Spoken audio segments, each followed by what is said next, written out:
And we are live.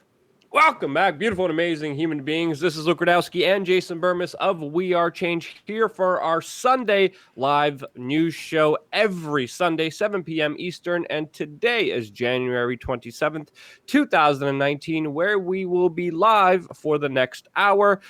First, taking a random phone call, going over two important stories that me and Jason have selected individually, as well as an important news story Monday through Sunday, every day of the week. And we're going to end with some more random phone calls.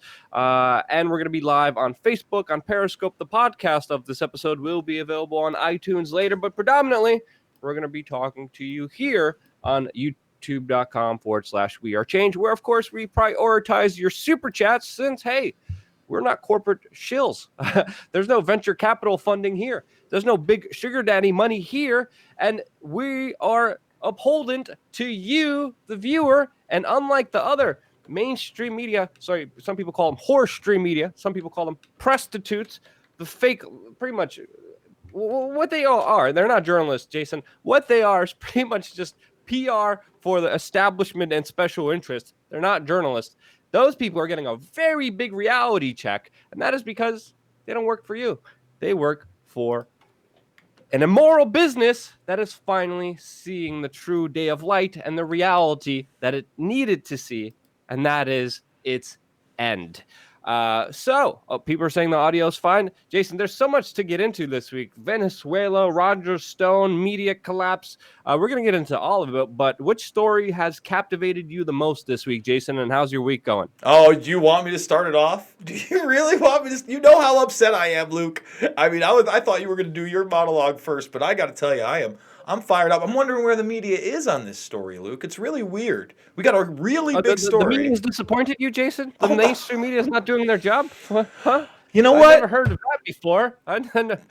Sounds like news to me. This one's especially got me in a bit of an upset fervor and rage, Luke, because I believe, honestly, if this was anybody else, and we're not going to name any names here, everything is going to be. Do you want to get into? Are we going to take a phone call first, or just? I'm not even going to say it. Yeah, I'm just going to say, listen, Okay. gear up, folks, because This is it. I haven't really partied on this show before. I've had my rants.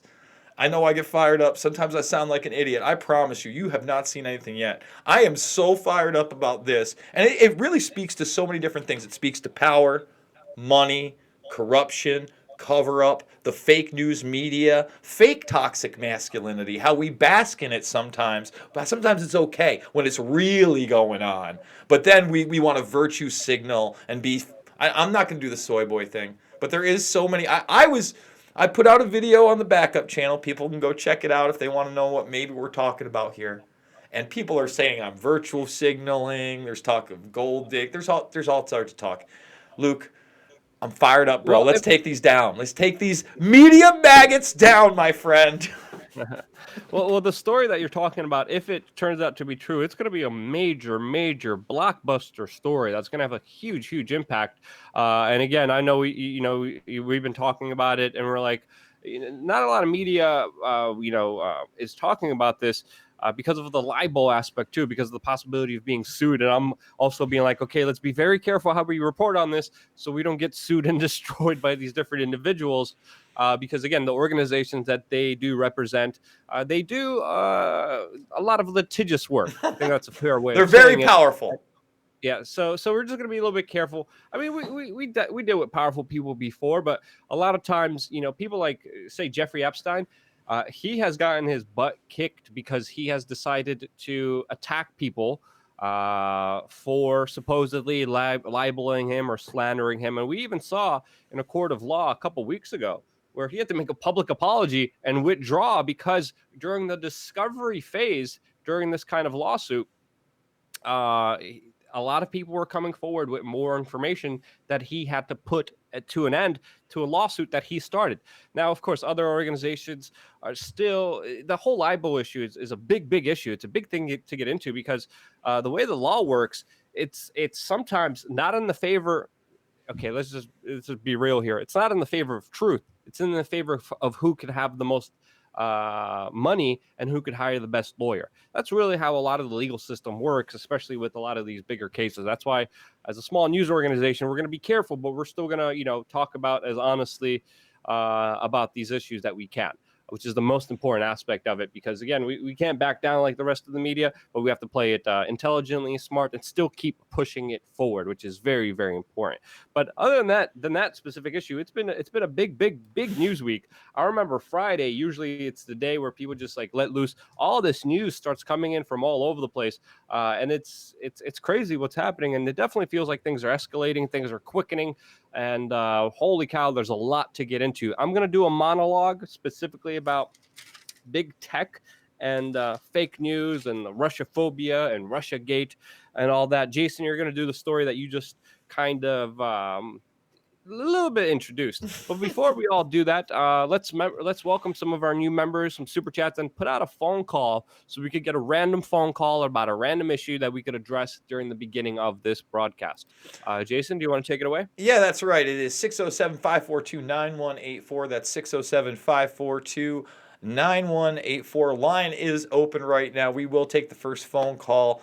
And guys, what's on your mind? I mean, is it Venezuela? Is it the Roger Stone indictment? Is the larger Mueller probe? Is the media falling apart? Is the media being live on the scene for the first time as an old man is indicted, as his wife and dog look on terrified? I mean, yeah, as CNN hides in the bushes. Hey, they brought us the first Gulf War live, and now they've brought us the Roger Stone arrest live, Luke. They are the number one name in news. I mean, come on. I found it hilarious with them saying, "No, we found out because of this, because of hard work," and everyone looking at them side-eyed like, "There's no way." No way that could be possibly true. And as I documented even on my Twitter, a lot of their producers, a lot of their staff is also connected, has even previously worked with Robert Mueller, a part of the FBI before. Their staff members on CNN who have very close connections to, of course, the government. Let's take this phone call before we get into all of that. Yeah, the funniest thing about that Stone thing, they said it was instinct, Luke. They actually, their quote was instinct. So the instinct and hard work. Yeah. Oh, I know. You are live with Jason and Luke on the WeAreChange Sunday live stream. What's your name? What would you like to talk about?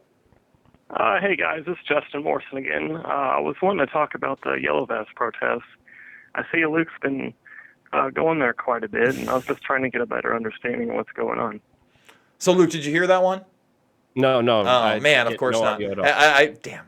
I appreciate the phone call. Basically, Luke, he said, what's your take on the Yellow Vest protest, especially since you've been there now twice, the last time getting hosed down quite tremendously after really getting shaken up by just what ended up apparently just being this random gas explosion on the morning of. It's been pretty wild there, but it's not dying down, is it? No. I mean, everyone expected it to die. The media is saying it's dying, that it's over, that it doesn't matter. There's two sides of the story, just like any story. We even saw pro-Macron, pro-government, pro-establishment protests today, and their symbol is, what was it? It was a red scarf. So there's a few people that came out in support of Emmanuel Macron today. I'm still looking into the exact numbers, but it definitely didn't look as impressive and as big as the Yellow Vest movement that just ended its 11th week of protests. That was pretty violent. As once again, Macron has ordered a lot of insane security measures and has increased security, has increased the pay of police officers, has given them everything they wanted, and pretty much given them carte blanche to be as violent as they can. And from me being down there, from my own personal experiences, it has predominantly been the police officers and the security forces that have been initiating a lot of the violence. That violence didn't go away the 11th week, didn't go away a couple moments ago. And it's actually just the same as it was before, with just people getting tear gassed left and right, people having to evacuate restaurants because of the incoming tear gas. There was even one of the vocal leaders of the Yellow Vest movement who was affected by the less lethal munitions, and many people expect him to now lose an eyeball after video footage came out of course, police officers shooting these less lethal weapons, these flashbangs, these grenades, these rubber bullets, and effectively hitting this guy directly in the eyeball, causing blood to come out, and again, more dramatic footage of people just being wheeled out in a stretcher. But this movement has gone through a lot of different turbulent things. It has almost virtually everything against it. It has the media against it. It has the bankers against it. It has the government against it. It has the police against it. There is a small minority of people who vocally are against them as well.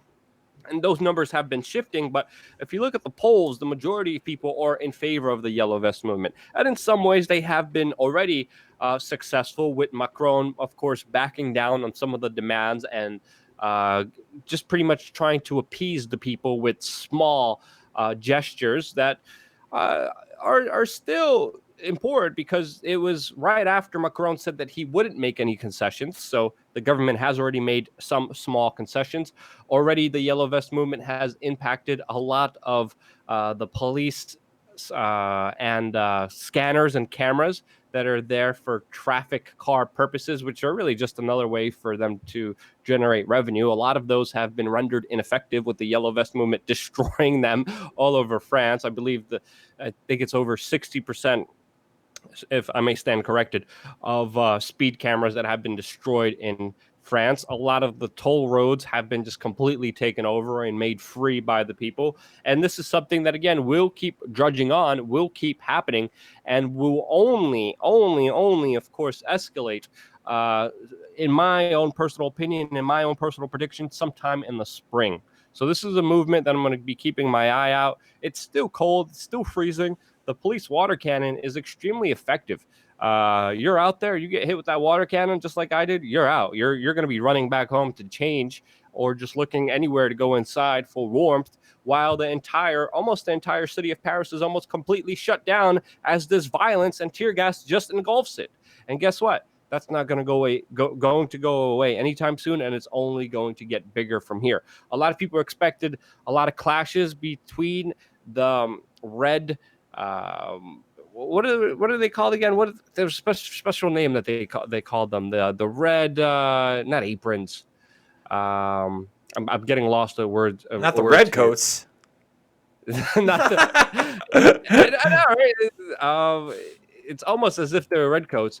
What did they have? Like, totally lost for words here.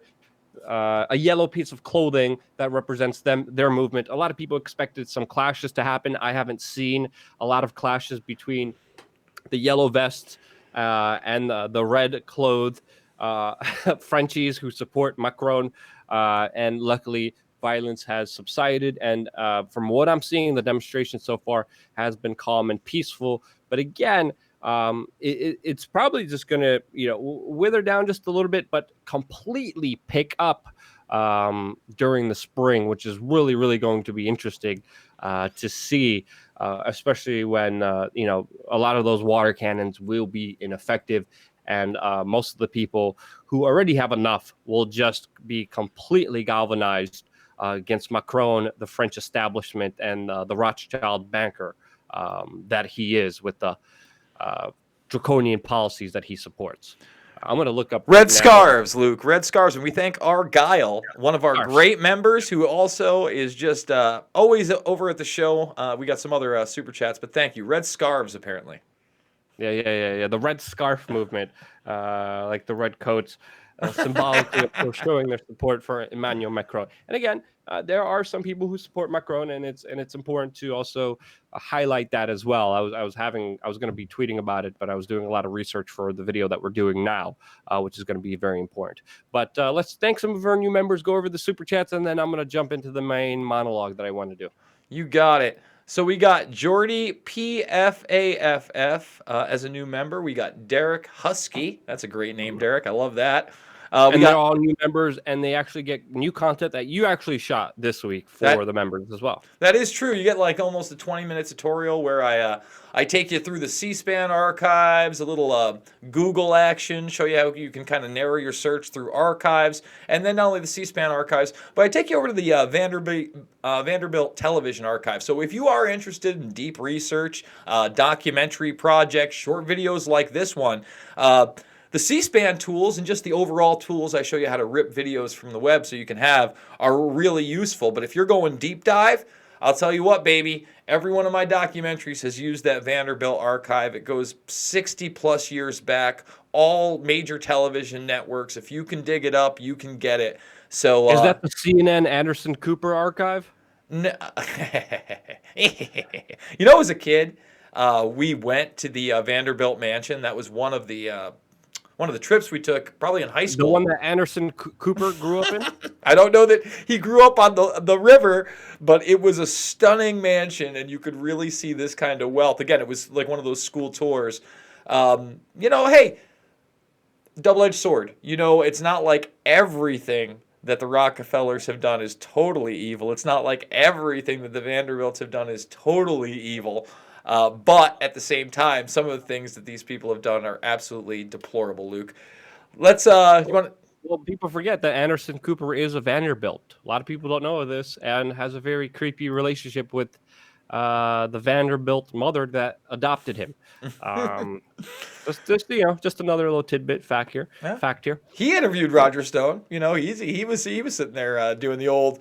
I mean, Roger Stone's kind of like basking in this, right? I mean, he's almost enjoying the fact that he got indicted. We'll get to all that later, but I saw one news anchor say that this was his worst day ever and his best day ever because of the media, of course, of the attention that he has successfully trolled. And again, guys, he's not innocent, but he does immoral things. And one of the things is trying to be infamous by any means necessary. And he's becoming infamous because of this stupid witch hunt that is absolutely not for Russian collusion. Sorry, again. I could just go off on this all the time. No, they even brought one of my favorite comedians, Steve Martin, into SNL last night. I didn't see it, but it was in one of the headlines of the Daily Mail as I was scrolling through, and he was playing Roger Stone. He looked a lot like him, by the way. He had the little creep guy glasses on. But, man, this is it's a circus. We're living in literal bread and circus political times, Luke. Forget about the arena. Forget about, the gladiators lopping each other heads off. Now it's like the battles of people like Roger Stone, not a great person, kind of entertaining at times, and people like Robert Mueller, who are just like straight pig demon. And a turd sandwich. So, yeah, let's just finish off with the super chats. I'm going to get into the monologue, which is going to have the latest information about Roger Stone as well. You got it. Avatars, thank you so much. Always a part of the show. $5 super chat. Happy Sunday, guys. With many media's company downsizing now, how do you think the empire will strike back? Covington killed the prostitutes. Well, we spent a lot of time on Covington, and Luke is going to tell you all about those media downsizings. And if you don't like what he has to say tonight, you actually put out a video, yesterday afternoon, all about that media downsizing? Oh, yeah. About how they're just going down and how the empire is striking back with more tech collusion and censorship of course, independent media that can't be consolidated like the mainstream media is. So I'm going to get into that as well because, again, the empire does strike back, which is a great point that Avitas made here. And just because a lot of the fake news, a lot of the hyperbolic, a lot of the cancerous bigger voices in our establishment are finally facing their reality, their finally end. We have to understand that the system always finds another way to hit back at the people who, threaten them. And that, of course, is independent media, which is what I'm going to get into later on today. And I actually talked about it a little bit yesterday. Yeah, absolutely. And if you haven't checked that out, guys, that is a really good breakdown of what is currently going on. So Marco P, we got a $9.99 super chat. We appreciate that, Marco P. Nikki Nadenoff, $2.69 in the poundage. The yellow vests are only the beginning. I hope you're right, Nikki. I hope that this is really sparking not only a yellow vest movement, because we have seen it expand outside of, obviously, France into Europe and even beyond. We saw even in Israel Yellow Vest, Luke. So we'll see. I think more and more people are waking up. John Doe, $4.99 super chat. I like the Deadpool avatar there, my friend. And Rad Disciple, I always forget, is a $2 super chat. Mark Anabaptist, locked out of WRCU, too many invalid.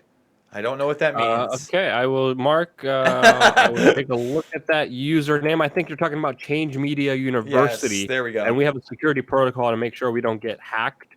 That turns a lot of accounts invalid if they make too many attempts that are incorrect with their passwords and usernames. Then I have to manually go in there and fix it. My friend Dave Cahill helps me out sometimes too. He's a great guy who built our website. But Mark and a Baptist, I'm going to look at that username and get on it after this live stream and make sure you could get back into WeAreChange University, Change Media University, which is our online course, which goes through online journalism. I'm going to do another video about just an update to being your own media next week, or even when I'm in Acapulco for Anarchapulco, where I'm going to be doing another boot camp and one-on-one training down there for that event as well. But all right, if it's okay with you, Jason, I'm just going to go into the monologue here. Yep, let's do it. And to me, one of the biggest things that I wanted to talk about, especially with everything that happened just this week, is why does big tech support fake news? And I want to make a bigger argument here with, of course, covering some of the latest news, because I believe it is undeniable to see the bigger effects that fake news by the mainstream media is having on us. I think it's fair to say that the supposed libtards and conservatives are at each other more than ever because of activism journalism. And it feels more and more like our society is just diving into idiocracy because of people not caring about the facts, the issues, or even morals about exactly what is happening to us and reporting on it fairly. That is becoming more rarer by the day, but the hypocrisy that is exhumed, that is shown by these people, is also becoming more clearer by the day, as we saw today with Fareed Zakari, who actually did a live hit from Paris, France, specifically talking about how the government of Venezuela needed to be overthrown because of protests, with not one mention of the larger yellow vest movement that is happening down there, that is showing, as you've seen from my work on the ground there and other people's work, shocking police brutality on the hands of Emmanuel Macron, the Rothschild banker, that of course is trying to squash dissent in that country. Where even we saw one of the leaders of the Yellow Vest movement having a horrific injury during yesterday's protest, where some people say he may now lose an eye. Many people have been maimed. Many people have been tear gassed indiscriminately because of their opposition to a leader. And then we have literally a CNN anchor, Fareed Zakari, standing on the scene where the violence has been happening for over 11 weeks. And he's telling us that we need to overthrow the Venezuelan government because of protest in that country. And of course, the establishment and the war hawks and the neocons, and even a big part of Trump's administration is just going along with that hypocrisy. They're not talking about Saudi Arabia. They're not talking about what's happening in Paris. But when it comes to Venezuela, yeah, let's actually talk about that, as we're seeing an intensified push by the Trump administration to oust Nicolas Maduro, the president of Venezuela, with Donald Trump even saying just recently that all options are on the table. And as we know, Donald Trump has even said military options are possible here when it comes to U.S. intervention in Venezuela. And again, if you've been watching any of my work, I am definitely not a fan of Maduro. I am definitely not a fan of the Venezuelan government, as I went to Venezuela and documented the horrors that are caused by government there. The horrors of just huge no gun signs, no smoking areas, huge permits everywhere in a country that has been destroyed by not only just sanctions, but horrible, horrible decisions by the government that prioritized gun-free zones and no smoking areas over, of course, it becoming the number one murder capital in the world, which is absolutely insane, especially with the private security guards that they disarmed. They ultimately disarmed the people and became the murder capital of the world. And of course, not a fan of Maduro, but I'm also not a fan of U.S. interventions, because look at any country that has gone through intervention, they didn't come off well off from it, especially with all the right wing and also dictators that the United States historically has established throughout Latin America, which have turned out to not really help the country and created a lot of the issues that are leading to the immigration debate in the United States. Another important factor. But of course, Maduro is answering back by going to, of course, his allies. His main allies are, of course, Cuba, Bolivia, China, Russia, with Russia even sending their own security contractors to Venezuela in order to guard Nicolas Maduro, to make sure that there is not some kind of coup d'etat revolution that will overthrow him. The Bank of England is also refusing to release Venezuela's gold, which some people estimate is close to $1.2 billion. And there's a lot of crap that, of course, we are not hearing by the mainstream media about this very, very important issue. And again, on one hand, we have the mainstream media establishment telling you that Donald Trump is colluding with the Russians, that there's some clear collusion. Meanwhile, Donald Trump and the United States geopolitically have been butting heads with Russia. And Donald Trump has even gone as far as to even provide lethal weapons to Ukraine, right next to Russia, located in that key geopolitical position, something that, of course, Barack Obama never even dared to do. Donald Trump has many times, time and time again, pushed and overstepped his boundaries and become more war hawkish, especially against Russia, than a lot of his predecessors, and has been more aggressive. But yet again, we're still hearing that this story is all about Russian collusion, which again just pinpoints more of the hypocrisy. And now, honestly, the term Russian collusion, it's pretty much like the new political 9/11. They use it for everything right now. Just like we saw Giuliani say 9/11 when it came to the debate on war, on torture, on spying, on destroying freedom here in the United States. Giuliani and other war hawks just said 9/11. We're seeing the same excuses now being used for Russian collusion, which, of course, just like all the other hypocritical lies, are flat out wrong. And the United States and Russia are at odds with each other geopolitically and will continue to be at odds with each other. And that odd is increasing because of Donald Trump, not only with what's happening in Venezuela, in Ukraine, but also other key geopolitical points like Syria that a lot of people don't like to talk about. Now, of course, this leads me to talk about the next big thing about this whole Russian collusion story that proves that it's absolutely hooey and full of crap. And that is, of course, the recent indictment and arrest of Roger Stone. That is proving that this entire case is just an entire circus. And even though Roger Stone, who is a political hack, who just loves attention, said on national television that he will not cooperate with the Mueller investigation, which is supposed to look into this Russian collusion, he's now actually saying that he may actually cooperate. We're also seeing Jerome Corsi, who also was indicted for making false statements. Again, no conspiracy, no Russian collusion, no proof of any backdoor. Jerome Corsi also charged under this thing, saying that he would be happy to testify against Roger Stone. And the crimes that they're going to find against Roger Stone has nothing to do with Russia, as we, as an independent news organization that has been paying attention to him, have been calling him out for exaggerating the claims that he had and the connections that he supposedly had with WikiLeaks. And guess what? This indictment does not prove or establish any privileged access to WikiLeaks or coordination with WikiLeaks, and doesn't prove any direct collusion. But again, that doesn't matter, because people who follow the mainstream media, people who are zombified, will still believe it in some way. But we've been calling it out here for a while, because Roger Stone has been making very exaggerated claims time and time again about this very specific issue that we've been calling him out again. And we're in trouble where a well-known lobbyist who pretty much deceives people in the name of money and power, a major political hack who just tries to be infamous.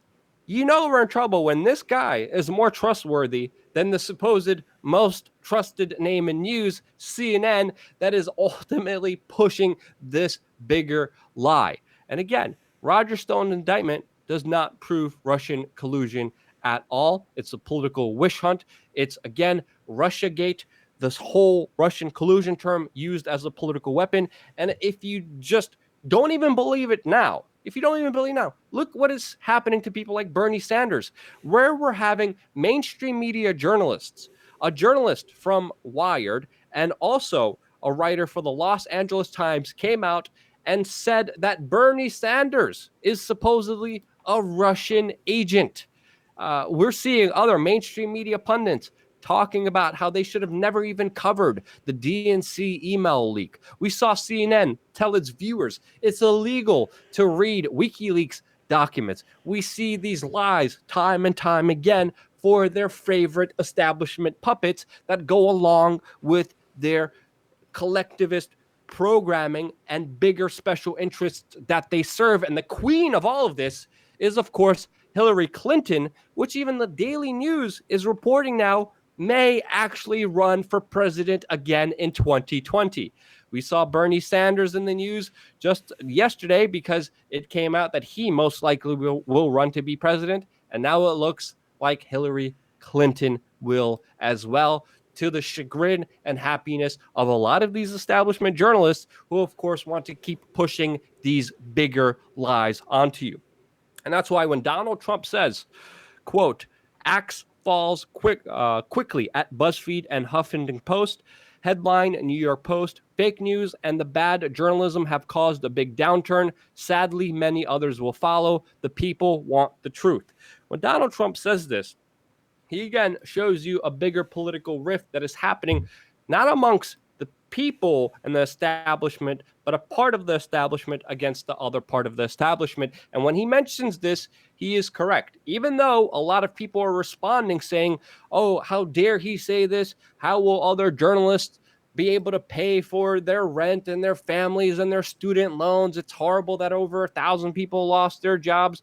And honestly, with the recent layoffs that have been happening in media, there's a term here that is pretty important here. That's live by the sword, die by the sword. And when we look at the establishment media, with them demanding respect now when they haven't given us any, they haven't given the people any amounts of respect at all, you have to wonder, what the hell are they thinking? Now, of course, I am generalizing here, and there might have been some individuals that actually did a good job and were honest human beings and were reporting on things honestly. But by and large, I think the general public agrees that the journalists, especially the ones being fired now, were absolutely filled with crap, and they deserve no sympathy because they've shown no sympathy or respect towards the people that they have been attacking with fake news, with, of course, their larger attacks on behests of special interest against people, dividing and conquering them, making everyone fight against each other. And you have to understand, with the bigger story that needs to be talked about here, is that a lot of these journalists, they were pretty much paid way too much for very little work that they were doing. Now, of course, some journalists were working very hard, but a lot of them were sitting around and getting paid way too much. And I think a lot of people, if you would see the life of an average kind of mainstream media journalist, would be confused about why they were getting paid in the first place, especially with the garbage that they were putting out there. Many of them have a lot of substance abuse problems. A lot of them, pundits that I personally met and hung out with, are either raging alcoholics or just serious drug addicts, mostly predominantly popping pharma pills to quiet themselves down to the reality that they work for corporate special interests and not for the people, and they have to charade and pretend like they actually are.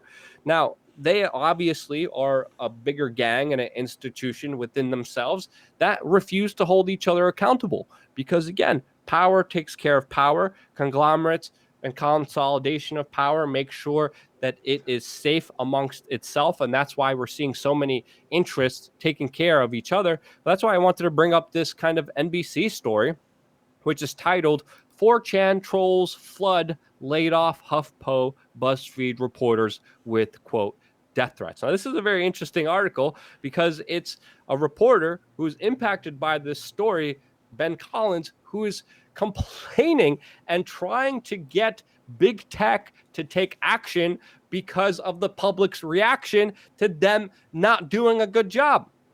And obviously, sending out death threats can't be condoned here. This shouldn't happen. It sadly does happen. I receive them. I know, Jason, you probably do. Anyone online pretty much receives death threat. It shouldn't be condoned.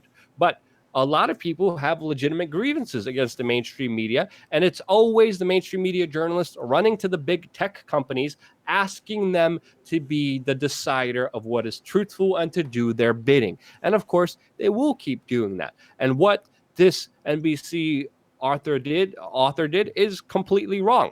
And that's why it's interesting to see even Alexandria Ocasio-Cortez tweet something that is truthful about this situation, which is absolutely mind-boggling, where I'm explaining a situation where I could say Donald Trump and Alexandria Ocasio-Cortez are both truthful here. And she says, quote, "Gonna keep it 100. The biggest threats to journalism right now are tech monopolies and concentrations of ownership." And she is completely right about that, which is absolutely shocking, because if you look at the bigger issues here, why does big tech support fake news? Well, it supports them because a lot of the big media industries are consolidated. There's pretty much 5 conglomerates that have a control on the majority of mass media. When you look at the tech industry, it is mostly consolidated. But of course, there's overlapping people who sit on boards who have control of both industries. And this is where we see a lot of collusion, but also big tech and mainstream media ultimately serving special interests, which are usually big money or big government. And that's why they need to be supportive of each other, because if big tech and big media didn't collude together, they would be threatened by, of course, their biggest adversary, which is truth.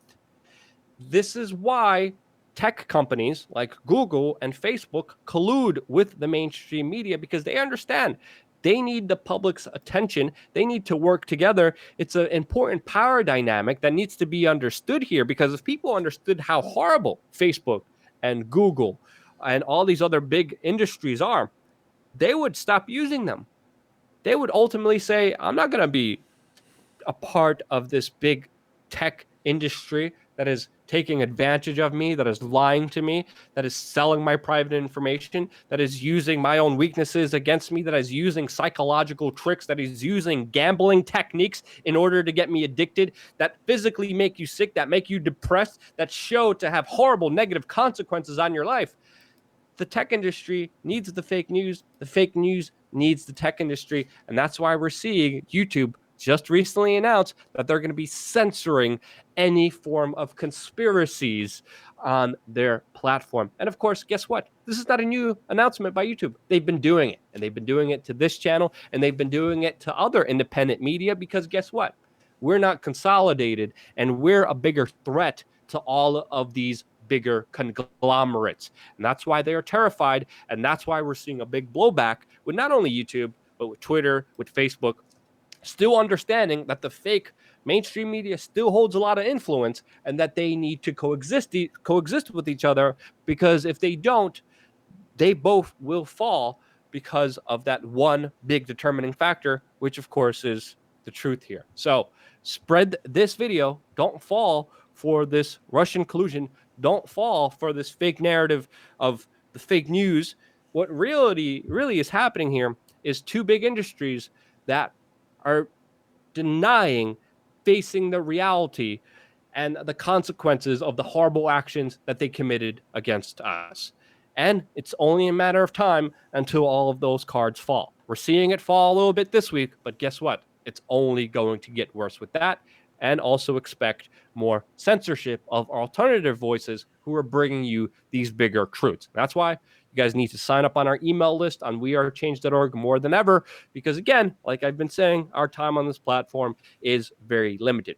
That's my own personal take on it. If you disagree with me, let me know why in the comment section below. But Jason, what do you think? That was a longer argument than I wanted to make, but I hope I made it clear enough for people to understand. I think that I like it very much when Ocasio talks like that. Give it to me like that, Ocasio. Yeah. I mean, she said some. Ocasio. Oh, I like her a lot. I do. I think I could turn her to the. See, she means well. She's 100% right on that. Not everybody. Not everybody's a socialist monster. I feel like she's got some good points. It's terrible that she said the world was going to end in 12 years if we didn't tackle climate change. That's a horrific statement, but. She has a mental disorder that a lot of people have, and that is believing in government and authority. And she's a big believer of government, and she wants more government, even though she's critical of government. Keep talking to me about that independent media, Ocasio. Oh, yeah. That's all I got to say. I mean, she could be right twice a day, Jason. I will say this, the whole YouTube thing, the fact that, here's the thing, Luke, you and I start talking about quote unquote 9/11 truth all the way, I think we met in 2005. We'd probably been discussing it since 2004. You were a part of New York 9/11 Truth. That was a group. That's because truther wasn't a term. None of that existed. Now, as the 9/11 Truth movement gained steam into 2006, especially right on the way to the 5th anniversary, that's when all of a sudden truther became some kind of a derogatory term. And they tried to make it sound like, well, if you were looking for the truth about 9/11, you were just some kind of... it was the same thing with like Paul Tard in 2007, 2008. They made all these things. But now... truther does not mean libtard, conservative. Yeah, they all a lot of rich language here. And at the same time, guys, I don't know if you guys realize this, but Luke was doing such big work. I am still under the true belief that the Obama campaign took We Are Change and saw this big changing movement of people rising and played on that with change and hope 100%. I mean, the underground was rattling with this kind of stuff. Celebrities were talking to you. It was not taboo. It's still not taboo to talk about it now. But now they've equated that with flat earth, with ghosts, with miracle cures, things that we've never promoted. I mean, things that, are quite offensive to me. And we had already gone through the page, but we still found, I think, about a dozen other videos that needed to get captioned out with all those things. But it was no small task going through all that stuff either, because just listen, if I'm not allowed to say 9/11, people have to realize that the media repeated that term on replay from the second it happened for a decade plus every single day on every single news program. It was beat into our heads. And that you can't talk about that openly, that's huge. And they're going to do it with JFK. They're going to do it with anything questioning big pharma. The list will go on. It'll be anything anti-establishment. And they're probably going to do it with Russian collusion too, Jason. Yeah, Russian collusion, never been proven. Imagination land, literally Robert Mueller riding a Peter Strzok unicorn across a Lisa Page rainbow of deceit and lies. And that doesn't mean that these people are good people, Luke. It just means they have no evidence because it didn't happen. Oh, yeah. I'm looking at a lot of the comments here in the super chat. I know you got to get into your monologue. Do you want to get into that really quickly, Jason? You want to do the super chat thing first, or do you want to get Grizzly? Yeah, let's get to the super chats. Yeah, let's do those quick. Because Justin Morrison, quite some time ago, I hope you're still listening, Justin, but we do appreciate that $20 super chat. That is huge for us. Rad Disciple, Anti-J Spams, Son of Satan, not Jew. Okay, do you believe that we went through the looking glass, or we opened our eyes to the way things really are? Sadly, worst is yet to come. I'll say this: there's always going to be questions, obviously, right? We're not going to have all the answers to everything. So I don't know if we're through the looking glass. I don't know if we're down the rabbit hole. I know that there's a lot of lies and deceit and media mental manipulation out there, my friend. You want to tackle that for a second, Jaeger bomb? For the Jaeger bomb? We'll see what happens, but I think there's going to be a correction, and with any correction, economically, socially, morally, there's going to be a little bit of discomfort. But ultimately, I think we're heading down the right way. It's not going to be easy. It's not going to be something that's just going to happen with the snap of a finger. But I think it's very indicative with all these layoffs that are happening here, what's coming ahead. And it's only going to get more interesting here. The mainstream media is going to team up. We're still in the middle of a fight, but if there wasn't a fight to fight, things would be boring. So make the most out of it and keep pushing forward. And we're living in very interesting times where we have the biggest chance to correct things to make them better. And worldwide, you look at the statistics, things are becoming better. And I think they're only going to become a lot better from here. And it's up to us to keep fighting for that and not to let the future generations down. And we've got Stephen Best, $2 super chat. You are the only news show worth watching. Well, that's awfully nice of you to say, my friend. I really do appreciate that. There are some other worthy shows out there. Well, this is an interesting super chat by JP4. Oh boy, you do tonight. Do you believe we went to the moon? I don't know. I think I haven't researched it or looked into it, but I think it's oddly suspicious that we haven't gotten back to the moon, and there hasn't been a person on the moon since the first time we supposedly got on the moon, or if we didn't get on the moon. I haven't researched it, but I do find that one aspect of it very suspicious. Jason? I go on forever. I've thoroughly researched this. I do a full 2-hour Q&A on this, and I don't really want to get into it, but I do not doubt that we've not only been to the moon, but further than the moon through propulsion systems that are not rockets. I highly doubt that the footage we saw from the Apollo missions is genuine. However, I remember all the way back in 1999, a lot of people are not aware of this mockumentary, but it was called A Dark Side of the Moon. Go check it out. BBC, something like that. It had Henry Kissinger in it as himself. It had Donald Rumsfeld in it as himself. And the mockumentary was about 60 minutes long, and it also had Stanley Kubrick's wife, who was alive at the time. And it was all about how Kubrick had faked the moon landing for them. And you're watching this thing, and this is, again, back in 1999 or 2000. It was pre-9/11. I can tell you that. I can promise you that. You can find it online. And people like Donald Rumsfeld are like, well, we could get there, but we needed to be able to fake the video footage because the Kodak film wouldn't last on the moon. And you're like, I can't believe these people are saying this. And then Kissinger would come in, and they were talking about the Nixon administration. And then finally, during like the last 5-10 minutes, they show you, and then this NASA photo clearly shows, and it's a picture of Stanley Kubrick's license on the surface of the moon. And I'm like, no way. What the hell is going on here? This is ridiculous. And then all of a sudden, they play a laugh track where you can see everybody's reading a script.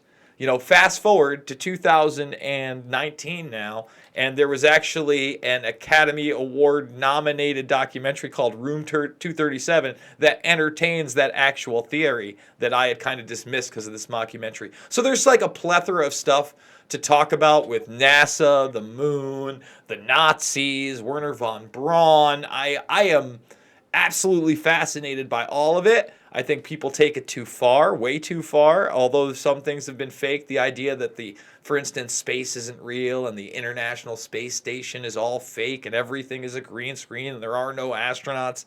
That's not where we're at, brah. So, I mean, I don't want to go on too long, but go ahead, Luke. Well, you got another super chat by GP4. You tonight.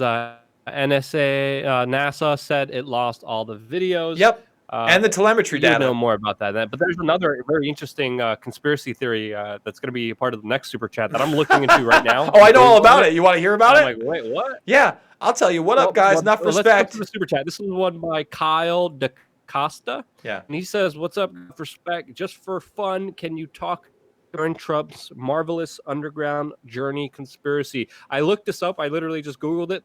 Of course, the freaking first thing that comes up is Snopes, which, again, extremely biased, not a decider of what is true or not. It's extremely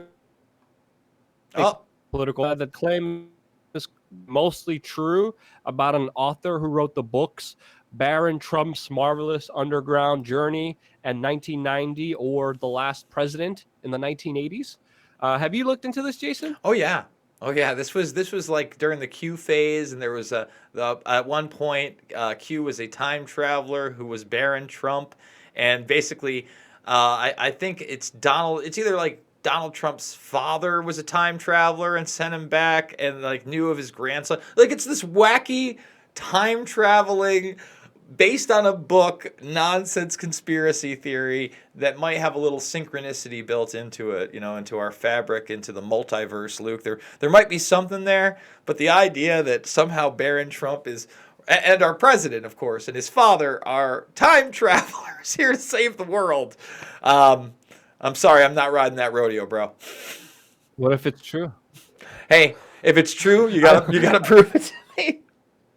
I don't believe in fairy tales and unicorns, my friend. I don't believe in leprechauns, but we might be talking about one soon. I don't know if that one is a good segue there, but we're about to get into something It is pretty. leprechaun related, which is safe to say. But again, just be careful. But yeah, let's get into your next story, Jason. All right, guys. Now, I wanna put this out here really fast. What I'm about to do is take you on a journey. And you're going to have to decide for yourself who this notorious, world-famous sports star is and why in the world we don't know about it. Why in the world is Jason Burmis telling you about this? And I believe this is a story of cover-up, corruption, and brutality. Okay? So let's step into this world. This is The Guardian on December 11th. Irish police investigate rape claim against sports star in Dublin. Irish police are investigating a claim that a prominent sports star raped a young woman in a hotel in Dublin city centre. Detectives from Peer Street Gardaí, I'm hoping I'm pronouncing that right, that's the police in Ireland, are investigating the alleged assault, which is said to have happened between midnight and 2 a.m. on Monday. Okay, so that's December 10th, but really the night of December 9th is when all of this started. I want to reiterate that, okay? This is more than 2 weeks before Christmas, guys. We're here. It's almost February 1st. Nobody seems to know about this. And we're going to get pretty damn specific according to these articles, okay? So let's just move on, because Irish media reported that the alleged victim had been socialized in the city. We're going to get deeper. Woman allegedly, I don't even want to say the word, by Irish sports star was choked during ordeal. Okay? The alleged victim is believed to have put up fierce resistance and bit the man. This is the Irish Mirror, by the way, who I believe, after reading several of their articles, and I'm going to show you several of their articles, are saying as much as they possibly can. The woman who alleges she was assaulted by a major Irish sports star was choked during the ordeal, police believe. Sources have told the Irish Daily Star that there were clear marks of choking around the woman's neck shortly after the incident on Monday morning. The alleged attacker is also thought to have left behind key forensic evidence that could be damning if there is a prosecution. Sources also claim the woman resisted the alleged attacker and bit the man in question. They have identified the hotel where the alleged assault occurred, and the well-known sports star took place. All right, let's keep going down. The victim, remember, this is all still coming out. This is the 12th. The victim has not made a statement yet, and she is deeply distressed and is struggling emotionally. No arrests have been made either. Detectives led by the detective inspector are going through meticulous amounts of job sheets or inquiries. By the way, they got CCTV footage of them going in and out. Okay? It's pretty crazy. The sports star has not spoken to police, and the woman is yet to make a statement. The sports star told the source told the Irish Mirror the preliminary work is underway, but the victim is so upset she can't bring herself to make the statement as of yet. And there's a reason she can't make these statements, and we're going to get into that into this next article. All right? This is still very, very vague. And it doesn't really point a whole lot of fingers of who this notorious sports star could possibly be. Next one. This is the Sun. And by the way, I'm doing this chronologically. This is also reported on the 12th. Looked wired. Famous sports star accused of assaulting woman in Dublin was wild-eyed. Who is an Irish sports star who's looked wild-eyed in the past? Not a lot of world-famous Irish sports stars out there, but wild-eyed. Okay? Was during a 2-day bender of cocaine, by the way, if you keep reading it, hours before alleged attack. Now, I want to put this right here. Okay? The athlete who is not a footballer. Wait a minute. That would kind of exclude a large portion of sports. There's not a lot of world-famous sports. People, for instance, in Europe, they don't watch baseball. They don't watch football. There's not a lot of those guys that are world-famous, and now the soccer players are out. Who could this world-famous Irish sports star be? And why would they put well-known in all caps in Dublin?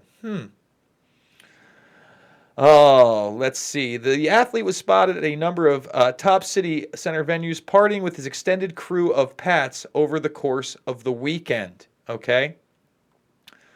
I mean, this is getting... It's about to get pretty brutal in the next couple of articles, guys.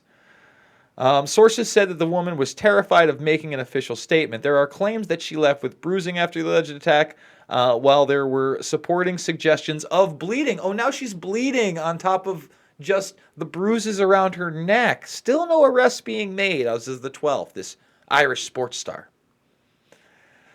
And now we learn that this sports star, this is December 14th, has faced other assault allegations. And guys, that's just the headline, because this one goes dark. This one goes really dark. And yes, right here, a source said they have a lot of evidence and know of the timeline of events. They are missing a statement, complaint, and without that critical piece of puzzle, they cannot progress the inquiry. In other words, she's still not talking. And there's a reason she's not talking. Let's see. It is alleged it is claimed the alleged victim, a mother of one, met the attacker in a nearby village before going with a group of to a luxury hotel where cocaine and alcohol was consumed. Let's see. The place was cleaned after the incident. She has not made a statement as of yet. She is deeply distressed state of struggling emotionally. No arrests have been made. Detectives are going through meticulous inquiries. All right, now you're going to find out why she hasn't talked. Okay? Go all the way down here. This is really big. But these people are dangerous. Let's just dangerous. I want to read that part right here. Okay. She has yet to make a statement, but the Gardaí involved have offered her safety and understanding. It is difficult to get the statement and it is a difficult process for her. Part of the problem is the sports star is linked to people who are dangerous. Man. And it is understood the woman is friends with relatives of the suspect. So again, this is not some girl who just she went to a after party with a group. She's known this person for a long time. Okay? It is understood the woman is friends with relatives of the suspect and was socializing with the group and the sports star already knew her. Who could this high-profile sports star be? Irish Central. High-profile Irish sports star is cooperating investigation. This is on the 17th. A notable, world-famous, all highlighted in big bold letters, a notable world-famous Irish sports star is at the center of a violent assault. And I'm saying the nice word because they're saying the R word. Okay? Now, that's the 17th. Remember, this all happens the 9th, the morning of the 10th. This woman is so scared. This person's already made himself available to the police. She still hasn't named him. In fact, if you dig deep, it's suggested he actually turned himself in with his lawyer the day after. Remember, this person has never named this sports star. In fact, if you doubt me on that, on the 27th of December, the headline reads, "Progress unlikely in investigation of sportsman rape claim because she won't make a statement." She still won't make a statement. The alleged victim, a young mother, was taken to a sexual assault treatment unit where she was treated and forensic samples were taken. It is understood she presented in a highly traumatized state with extensive bruising. She's been in contact with the Gardaí about the alleged rape. She has not made a formal statement.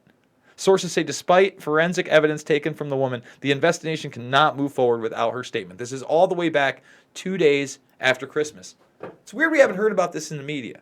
Now, there is a law in Ireland that prevents the media there from naming this person, and that's why. And that's why we're being so careful here. Yeah, we have to be very, very careful here. We got some people saying Bono. I mean, we could say no, it's not Bono. We could say Bono is not a sports star, and he's not world famous.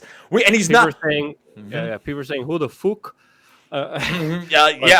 Exactly. Obviously, it's a still developing situation. I'm sorry, did I cut you off, Jason? Or We got a little bit more, man. We definitely have a little bit more. We got CCTV footage over here I want to let people know about. Okay. More and more and more on this person. So finally, on January 19th, on the 18th actually, he's actually arrested. But guess what? He's not charged because this person still hasn't made a statement yet. So now they have talked to him, and if you look, this is all over Ireland. Everybody knows who this alleged notorious sports star is, and they're saying only 8% of these cases result in convictions, Luke. Only 8%. And I promise you that if you did not have at least $10 million, there is no way from the reports of how badly beaten this woman was that you would have walked away from this. And there's a companion video out there, everybody. Go check out Pulse Change. There are a lot of things, including leaked text messages, a leaked press release report with the alleged person's name on them that we do show you in that. And we name who this allegedly is being reported as. In other words, I'm not reporting this, but if you look up these leaked messages and leaked press releases, this is the person. So if you want to see that, please go to the Pulse Change after the stream, of course. Luke, the bottom line is, if it's who I'm alluding to, he's worth billions of dollars to a large entertainment group. And that's why this may not result in a conviction. And I never want to see this person perform again. I want him, if this is true, and I want a fair trial, he should spend the rest of his life in prison. Well, big money usually highlights special rules, and obviously, this is a story that's still developing. Obviously, we're still waiting for more information, and hopefully justice is served here. And, people need to take these stories seriously and to take them seriously because a lot of times they're just swept underneath the rug. And we're living in a society where even people like R. Kelly still have fans. What R. Kelly did is absolutely crazy.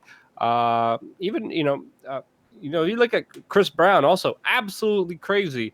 What they, a lot of people have done in the past that are just not mentioned, swept underneath the rug, and people still have a loyal following, even though they're awful human beings, and they shouldn't. Now, obviously, this is going to be an interesting case to see how it develops from here. But obviously, Jason, you believe in this strongly, and you're going to be covering this story very closely. I guarantee that there is no hiding this story. It's already leaking out. I've already shared this with some of the producers of An Open Secret, a very good documentary that has got an amazing track record. In fact, one of the week's stories we're going to be talking about Bryan Singer in that Big Atlantic piece. Other people, AJ Benza, back in the day, the E! True Hollywood Story, he's naming this out. People are upset, and they should be, because no one should get a pass on this type of violence. If we can't hold somebody who's just a celebrity, no matter how famous they are, accountable, how are we going to ever hold a corrupt government or a corrupt system accountable, Luke? And that's another, strong point and part of this. And the other thing is that I take this personally, man. I raised 2 little girls. I live with my sister. She's downstairs right now. We all have a mother. For those that maybe didn't grow up with a mom, we all have a woman that's a friend. And the details of this are just, they're gross. They're real gross. 100% agree. Yeah, Jason's going to be tweeting about that. He did a video about it on the Pulse Change channel. So, if you want to see more information about that, go check that out. Anything else you want to get into, or should I get to this last super chat and getting into the stories for every day of the week? Yeah, let's do the last super chat and then we'll do the weekly stories. Another very interesting one by GP4U tonight, and he says, "You guys think that Planet X is real?" I don't know about you, Jason, but I remember hearing about Planet X when I was like 14 through the book Behold the Pale Horse by William Cooper. And then again at like 15 when I was reading Ruled by Secrecy by Jim Mars. And I remember just being fascinated with the possibility that there's a 10th planet out there that could come around and has intellectual life. That's the basic theory out there, that there's, this other kind of huge planet with life on it that swings back around throughout a certain period of time. I forgot the exact time. And then interacts with us. And there's kind of a bigger exchange between Earth and this other planet out there that has supposed alien life. Interesting theory. I don't know if I ever seen it confirmed other than reading about it when I was 15 and 14. I haven't heard or really seen anything legitimate or credible by it, but very fascinating to think about. First time I heard about it was way back in the day. We were given a lecture over at Hartwick Colleges, which is the other college up here other than SUNY Oneonta. There's about 150 people in this large lecture hall. We just got done showing loose change and taking questions, and somebody had this old newspaper. And he started talking about he was pointing like to this real newspaper and the report of Planet X. You can find some of these actually in Google and all that other stuff. As far as what you said about it, interacting with Earth, alien life, there's all sorts of theories that were supposed to be in alignment in 2012 involving Planet X. That was a big one that was shot out of the water. As far as a planet that's undiscovered, there are a lot of reports on that. And every time one of those comes up, somebody does point to Planet X. So the possibility is out there. Whether it's alien infested with super intelligence and enlightenment, I have no idea. I want to see a war between the flat earthers and the Planet Xers. I would love to. We should host a debate between the two because I bet there's probably someone who does believe in Planet X and does believe in a flat Earth as well, which I think would be hilarious to talk to. But that's a whole other subject. Sorry, anything else you want to say, Jason, before we're getting into Monday's story? No, that's perfect. That is perfect. All right, let's get into we're going to choose. Jason pretty much picked a story for every day of the week. So we're going to go over them really quickly and then take your phone calls. So Jason, do you want to go over Monday's story? Absolutely. Guys, I want to let everybody know one of my favorite television shows is back. And it's back in a big way this season. True Detective, after an almost 4-year hiatus, has returned to HBO. And let me tell you why this show is so damn important. This show started off, by the way, it's still produced by Matthew McConaughey and Woody Harrelson. Woody Harrelson does great work across the board. May not agree with everything he's got to say, but he is more of an activist actor that I respect. They do this really gritty miniseries about a elite pedophile ring in which young girls and boys are ritualistically raped and killed, and it leads back to the governor, a high-level preacher. The whole thing doesn't get solved. They find this place called Carcosa at the end, with just littered with child corpses. And at the end of the series, they say we couldn't get them all, but we got some of them. So they get like basically like the retarded inbred cousin of these, this elite family. Now the second season comes in, and a lot of people crapped on it. There was a lot of pooping on the chest of Vince Vaughn and Colin Farrell, but it was actually pretty entertaining. I enjoyed it, Luke. I thought it was pretty underrated. And that one alluded to high-level sex trafficking. Not alluded, it was about high-level sex trafficking of young women into the redwood forests of California with a ton of bird symbology in them. Well, okay? That's where Bohemian Grove happened. Oh, is it? That's so weird. That's so odd that would happen. And when Nick Pizzolatto, the creator of this show, before the second season came out, was asked what it was about, he said it was about the occult origins of California's transportation system. And by the end of that second series, basically a corrupt politician's son who's running all these young women for these elites takes his place as that politician after pimping all these women out. It doesn't have a happy ending at all. This season has begun to usurp them all, Luke, as in the second episode of this series, they actually put the Franklin scandal, on HBO. They start talking about elite pedophile rings and the Franklin scandal, high-level political rings. They show the cover of the Washington Times in which VIPs of Reagan and Bush administration have been ensnared. Now, there's a lot of occult stuff going on in this.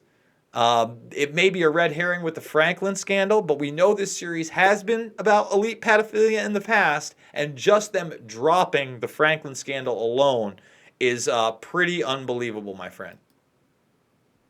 Yeah, I never watched True Detectives. The last thing I ever watched was like the first Harry Potter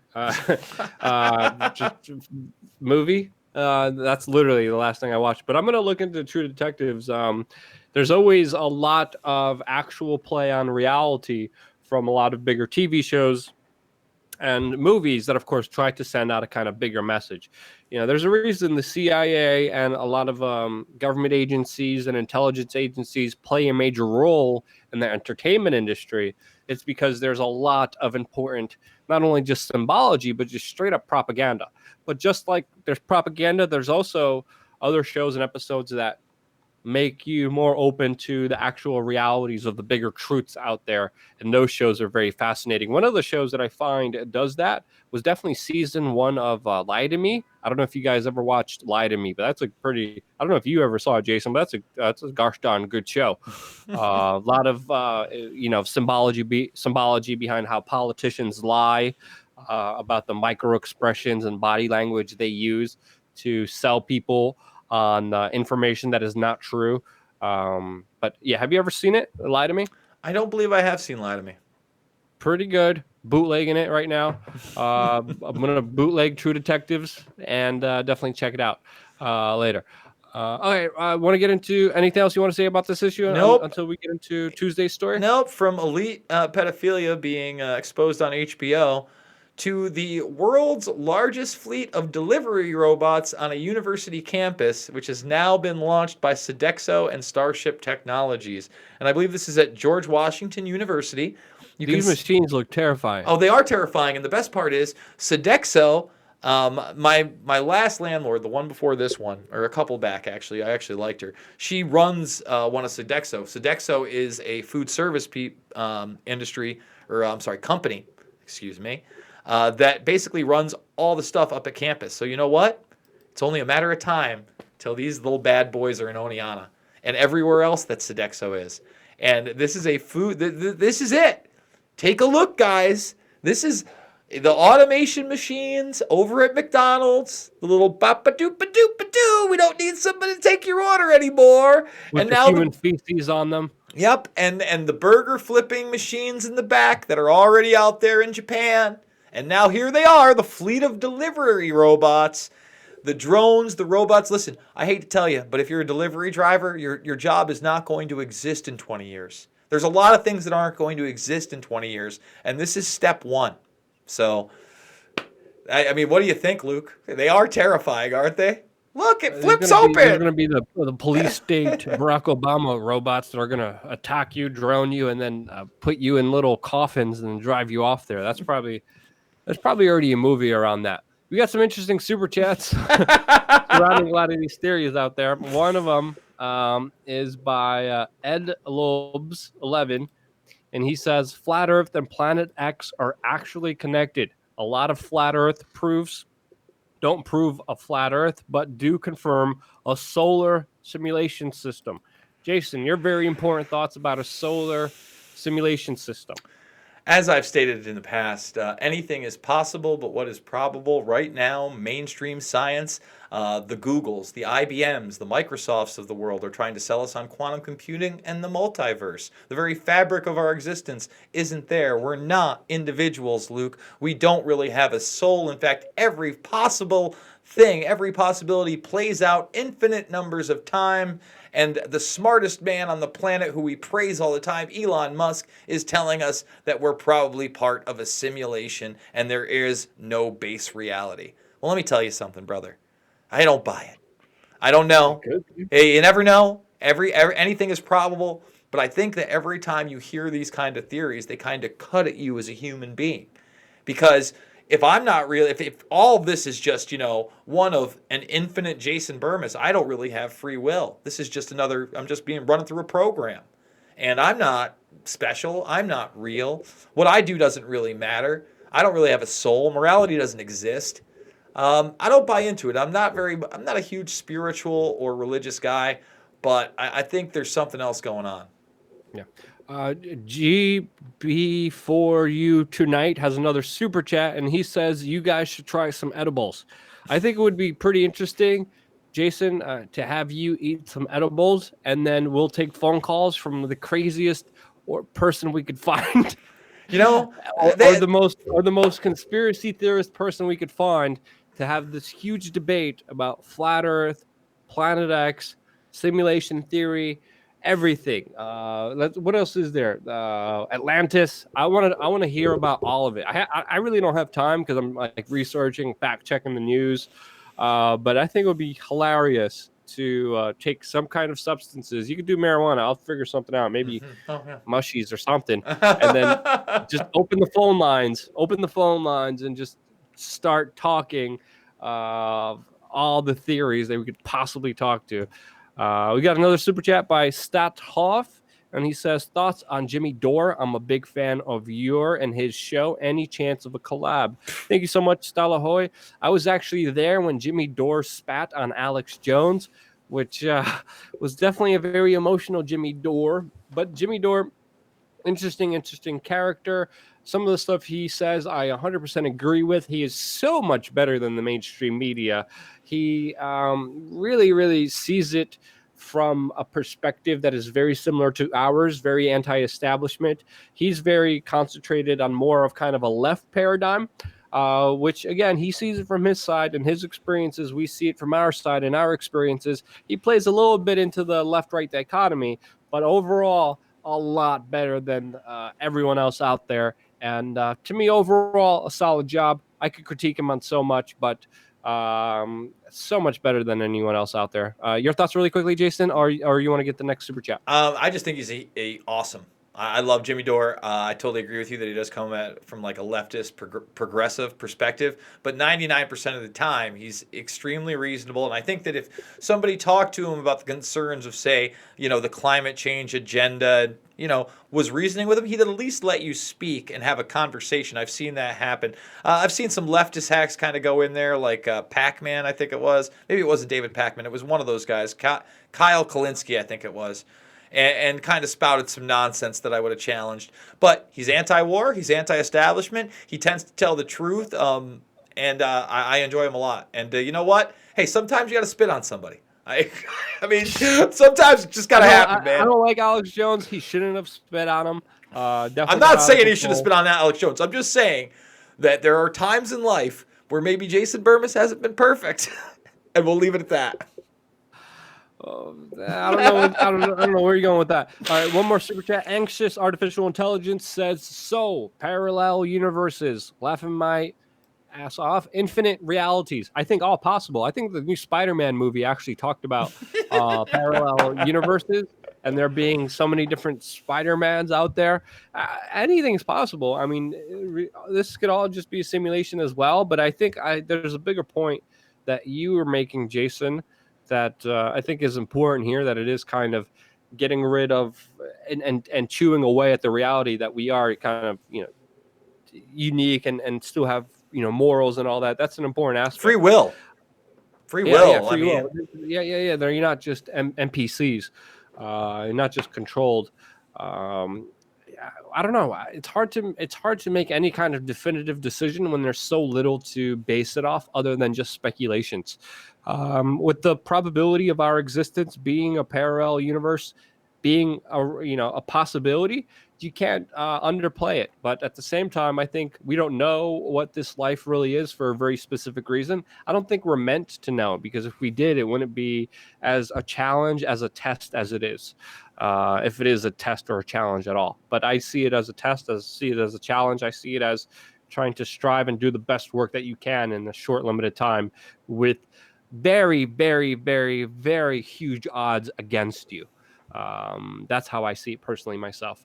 Really quickly, Jason, because we're going way over time and I'm starving and I'm really hungry and I got a bunch of things I got to do. You got it. Bryan Singer in the news again, trended this week. Atlantic article. Way more victims, young teenage victims. We're talking about 13, 14 years old.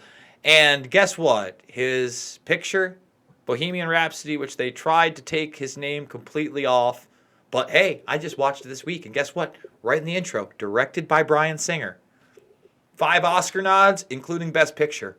Again, Michael Moore actually did something similar. He took off Harvey Weinstein's name from, of course, Fahrenheit was 11/9. Yep. Again, a lot of dirty people in Hollywood. And by the way, Singer is also said to be, by sources like NT Lawyer and others, one of the people over on Epstein's Island. And that shouldn't be weird because he pals around and has Kevin Spacey, who was confirmed to go to that island in a lot of his films. And it seems like they have a lot of the same kind of activities, Luke. They're interested in a lot of the same things. I'm going to not take it that much farther than that. You want to read this article? You know, it's only one of the most extensive articles I've ever seen on the subject. It's only one of the most well-researched articles I've ever seen on the subject. Let's just scroll right down. Meow. Gonna take you a while. I'm keep going. This gonna go right into about. I just sent it over to the chat room. Yeah, about 40 minutes. If you really want to get into the nitty gritty, and you know what, that's gonna lead us right into Thursday's story, Luke.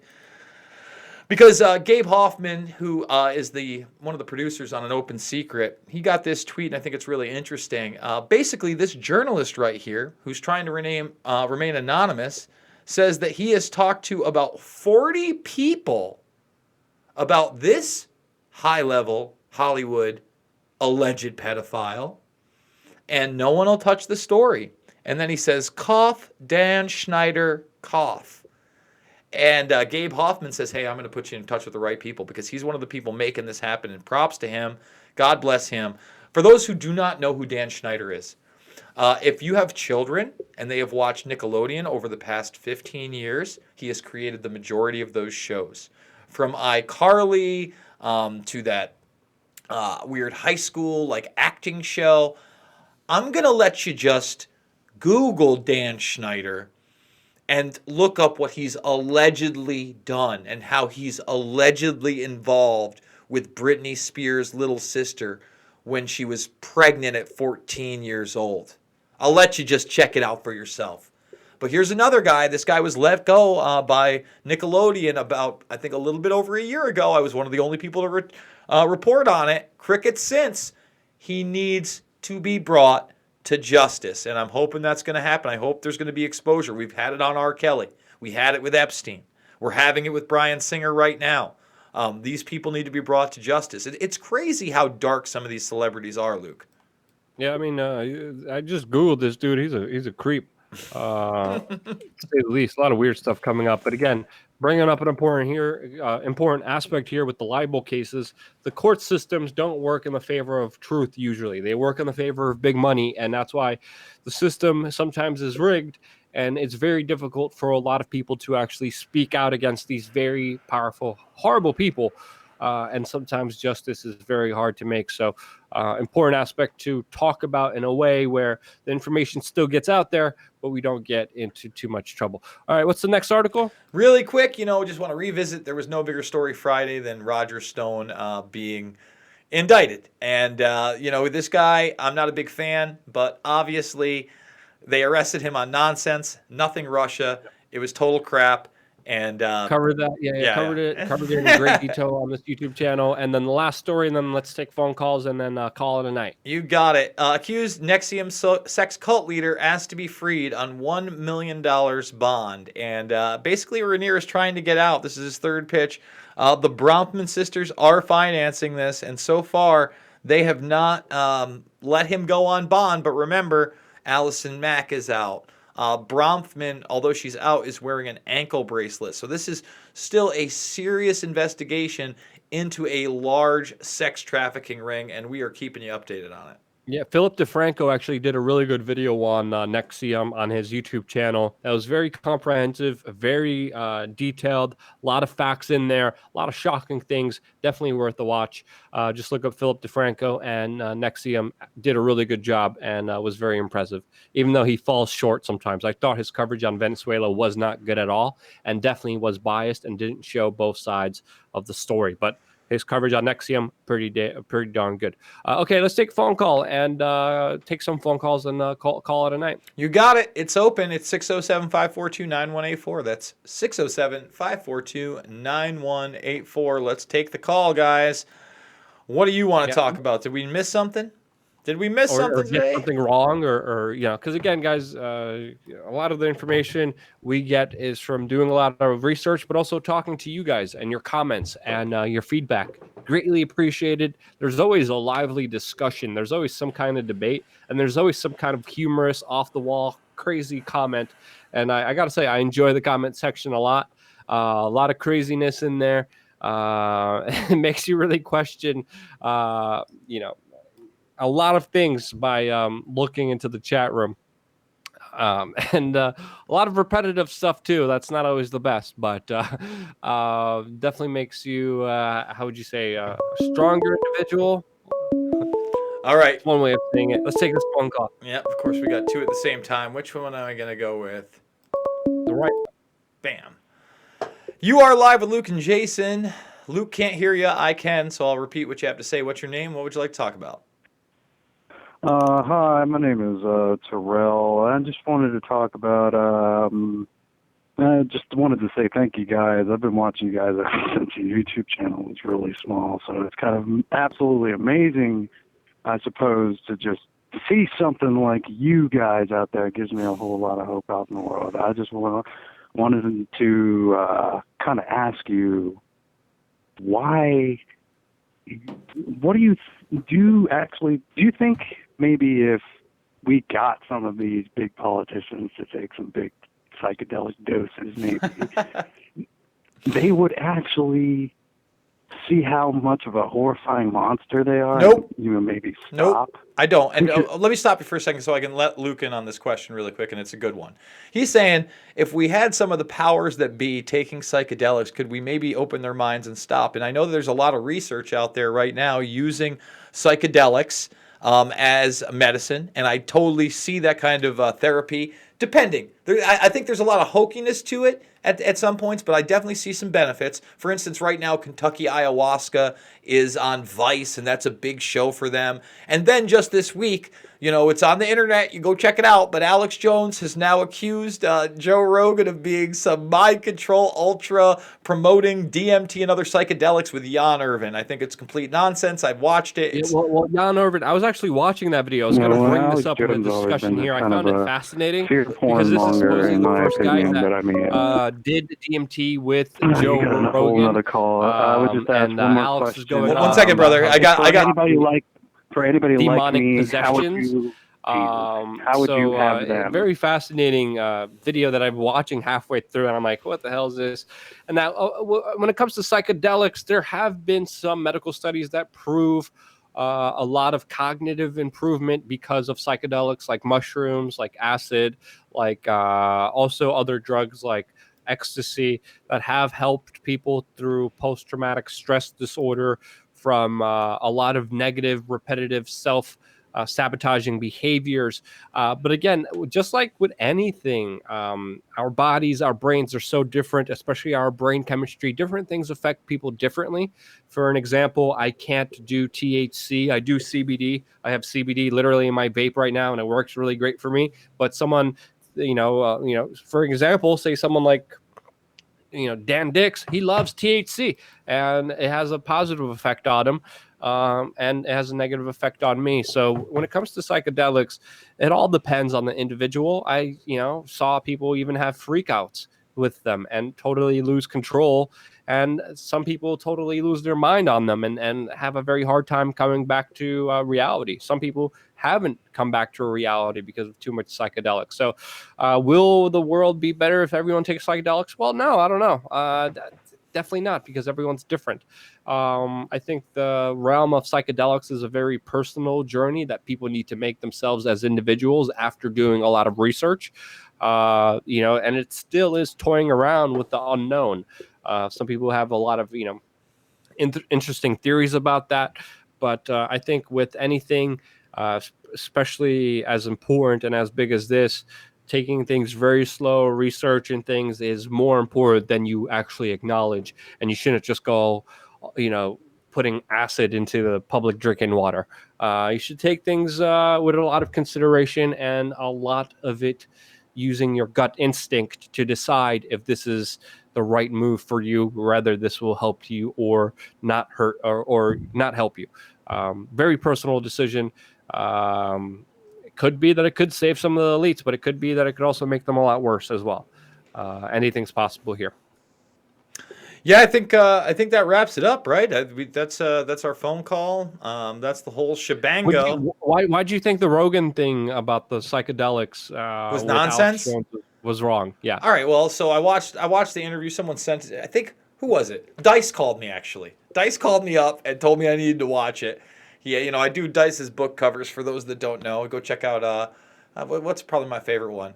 I think The Illuminati in Hollywood's one of my faves that I've done. But go check them out, or just Inside the Illuminati. That's another one I've done. Anyway, he calls me up. He tells me about it. I start watching it in the background while I'm doing some Photoshop stuff and listening to it. And the parts with Tim Leary admitting to working with the CIA and LSD, yeah, that's all legitimate.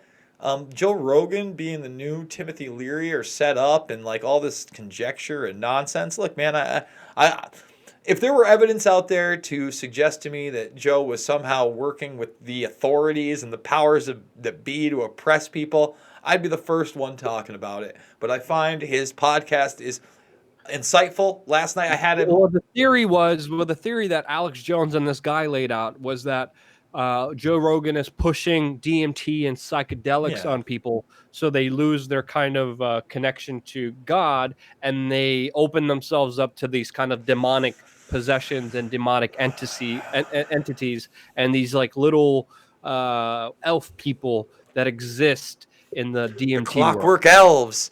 The clockwork elves. So that was the theory that not that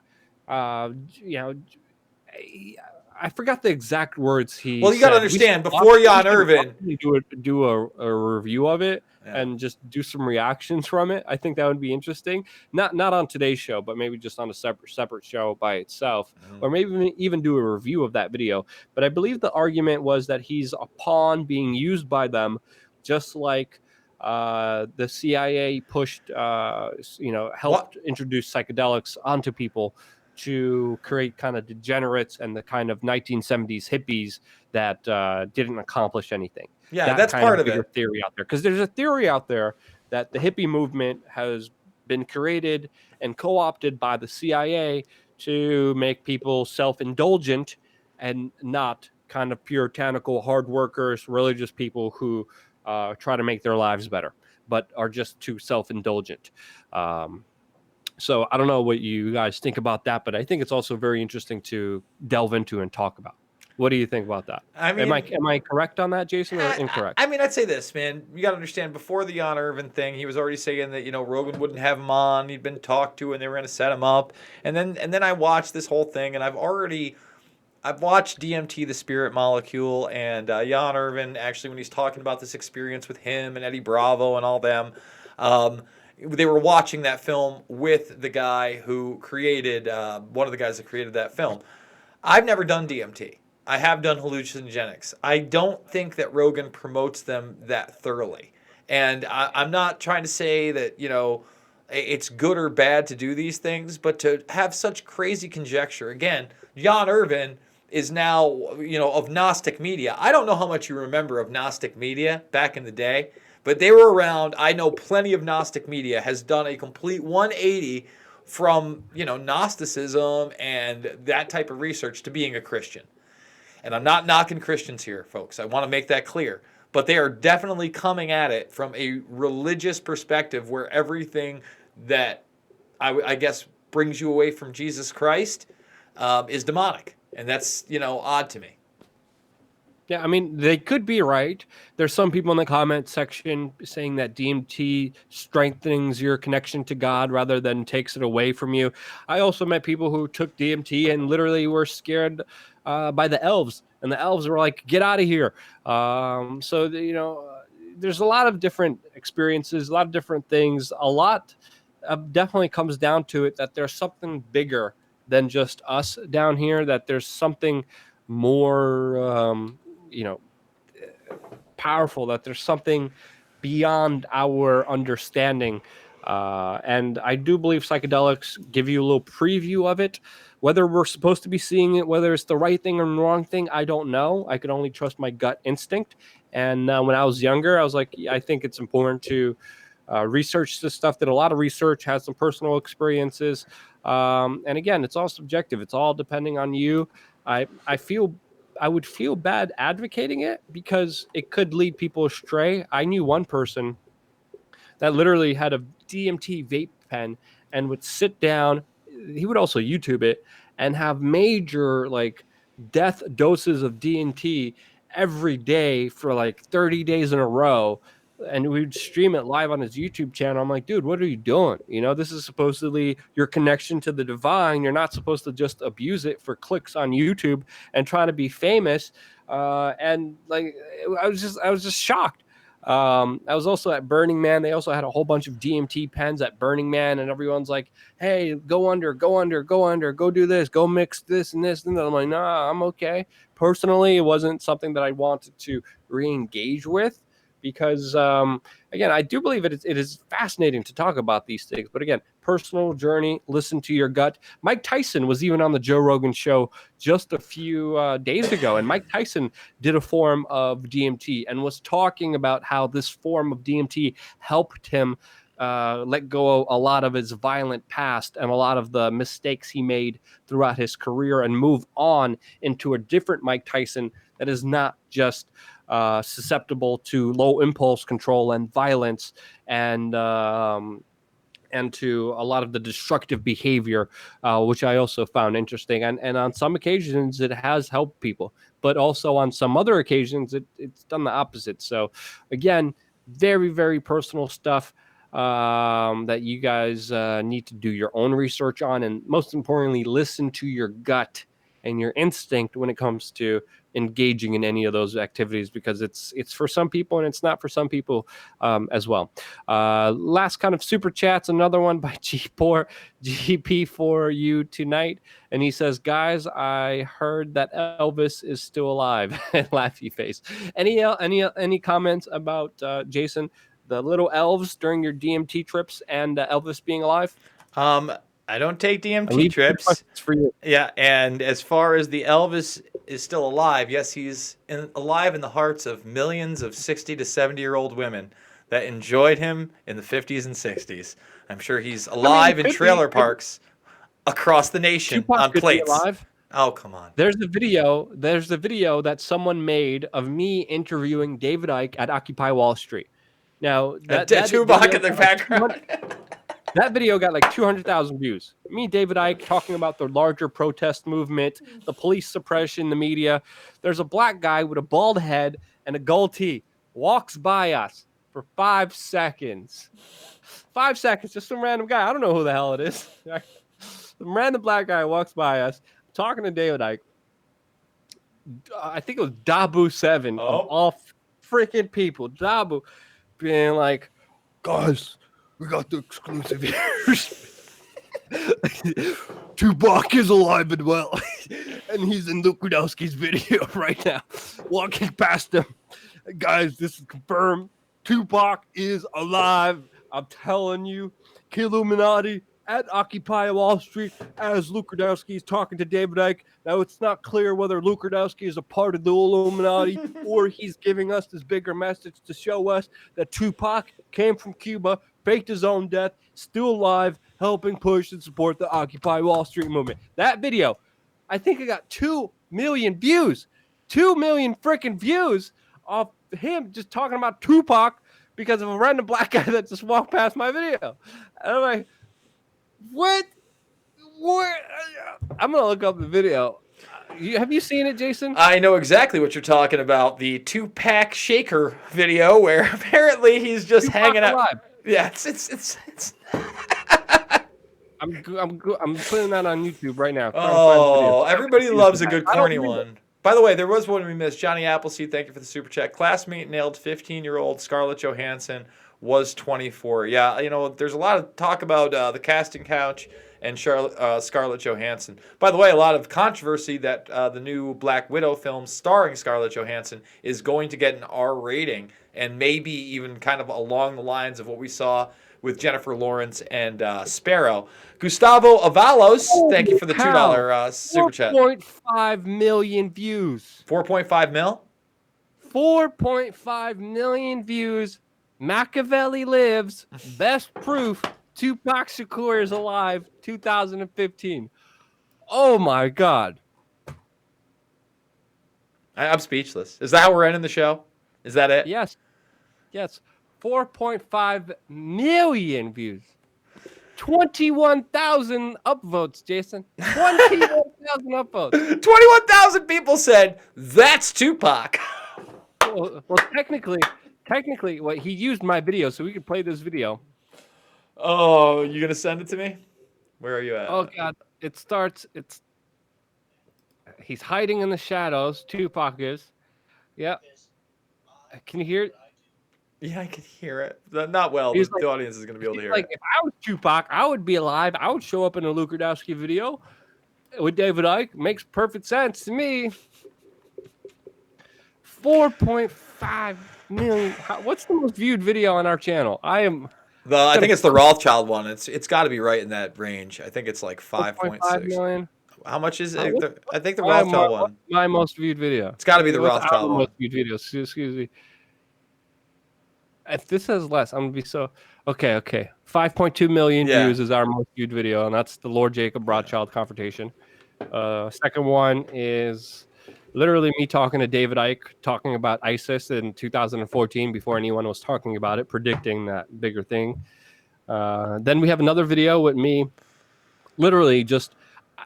I'd have another video. You never know what's going to go popular here on YouTube. I made a video with just the screen being recorded, me talking about what Putin did. 2.2 million views. And then the fourth video that I think I'm most proud of is the work that I did in Caracas, Venezuela, 2 years ago.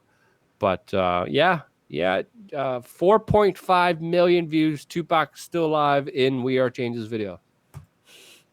Let's end it on that. Folks, we thank you so much for joining us. We do this every single Sunday. Please consider becoming a member on the newsletter. You'll get the great bonus content, whether it be the expatriating content, the cryptocurrency, the research tutorials, all that good stuff. We just moved over to subscribestar.com/wearechange because we're getting rid of our Patreon because they are censoring voices. So make sure you go over there. I think we've gotten over $100 plus in donations in the last 2-3 days since we started. So please go check out that platform. I'm actively posting there. And go subscribe to the backup channel of Pulse Change, where you can find out the alleged name of the alleged monster Irish sports star who is super notorious. Luke, you got anything else? Tupac's alive. Subscribe. Machiavelli, Illuminati. Peace out, folks. Don't know how else to end it. Thanks, Jason. Appreciate all your hard work.